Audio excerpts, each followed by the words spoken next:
আমরা ইনশাআল্লাহ ফিরিয়ে পাব। ইতিমধ্যেই সুপ্রিম কোর্টের নির্দেশনার আলোকে নির্বাচন কমিশন আমাদেরকে সেটিকে ফিরিয়ে দেবেন ইনশাআল্লাহ। দাঁড়িপাল্লা প্রতীক ন্যায় এবং ইনসাফের প্রতীক।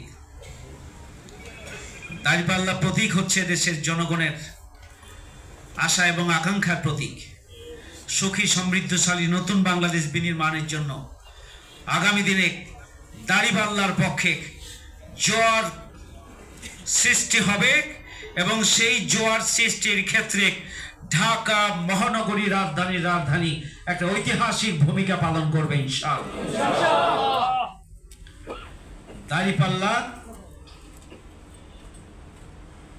আগামী দিনে জামাত ইসলামীর নির্বাচনী প্রতীক এবং দাঁড়িপাল্লার জয়ের জন্য আমরা আমাদের সময়, শ্রম, মেধা, প্রতিভা, অর্থ, সম্পদ সর্বস্ব আমরা দাঁড়িপাল্লার বিজয়ের মধ্য দিয়ে আগামী দিনে শহীদদের আকাঙ্ক্ষিত এবং গণমানুষের আকাঙ্ক্ষিত সেই মানবিক ন্যায় বিচারের ইনসাফপূর্ণ বাংলাদেশ গড়ে তোলার জন্য আমরা ঐতিহাসিক অবদান রাখবো ইনশাআল্লাহ।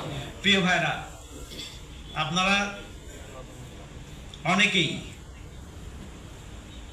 ঢাকা মহানগরী দক্ষিণের প্রথম শ্রেণীর জনশক্তি আপনারা এখানে আছেন। আমি আপনাদের অনুরোধ করব যে আপনারা প্রত্যেককেই যে জায়গায় বসবাস করেন, যে সেন্টারের পাশে, সেই সেন্টার কমিটির সাথে যোগাযোগ করে সেন্টার কমিটির কার্যক্রমের সাথে আপনারা সম্পৃক্ত হবেন ইনশাআল্লাহ।